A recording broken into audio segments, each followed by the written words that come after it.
We're going to talk about the soil surface classification system. It's a way that we can use features of the soil to come up with a measure of how functional or healthy the soil is. So there are 13 attributes which I'd like to go through very quickly. The first attribute is soil surface roughness. Imagine it's how rough it is. A really rough surface is great for catching water and seeds. The second thing is crust resistance.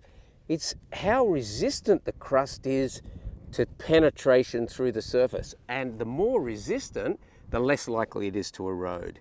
How broken is the soil? That's our third classification, part of the classification. And that gives us an indication of niches or patches for seeds to collect. Obviously, the stability of the crust is important. That's our fourth attribute. And we do that by putting a little piece of soil into a petri dish and seeing how well it maintains its structural integrity. Biocrust cover is the fifth attribute. That's the cover of organisms like mosses, lichens, liverworts and things like that. The next one is erosion. Is this quadrat eroded or not? Well, we've probably got about 40% erosion because we're quite close to water, which brings us to the next category, and that's deposited material.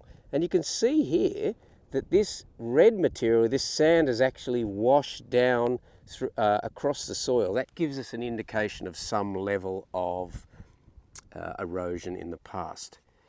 Plant foliage cover, the cover looking from above, and the basal cover, the actual cover of the butts, is also critically important because the more cover that you have, the more resistant to erosion you have. Then we look at litter, and we look at four attributes. The cover of litter, and litter, this is detached plant material. It's about 30% cover. We look at the depth, a couple of millimeters. A deep litter is more important for microbial communities and invertebrates. We look at the origin. Has it originated from this quadrat or has it blown in? And that's going to affect the score that we give it. And probably the most important about litter is how incorporated it is. In other words, can I separate the litter from the surface, or are they all mixed in like compost? When it's all mixed in, it's really, really high quality.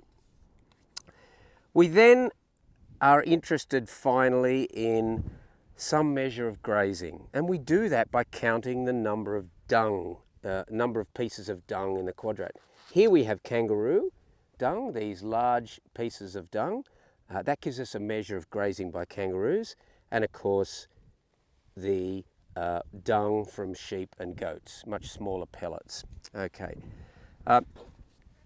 When we look at all these attributes, we can give them a score and we can come up with a number that gives us a measure of how functional this soil is.